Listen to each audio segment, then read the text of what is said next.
ఫిరాయింపు వ్యవహారంలో ఎమ్మెల్యేల వాదనలపై రిప్లై ఇచ్చేందుకు సిద్ధమైంది బీఆర్ఎస్. ఇవాళ మధ్యాహ్నం 12 గంటలకు అసెంబ్లీ సెక్రటరీతో సమావేశం కానున్నారు బీఆర్ఎస్ నేతలు.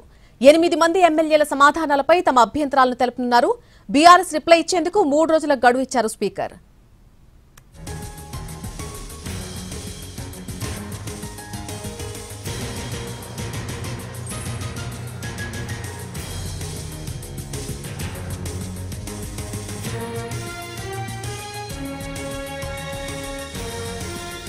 ఇటీవల ఎమ్మెల్యేలు స్పీకర్ కు కౌంటర్ ఫైల్ దాఖలు చేశారు. తాము బీఆర్ఎస్ లోనే ఉన్నామని, కాంగ్రెస్ లో చేరలేదు అంటూ స్పష్టం చేశారు 8 మంది ఎమ్మెల్యేలు.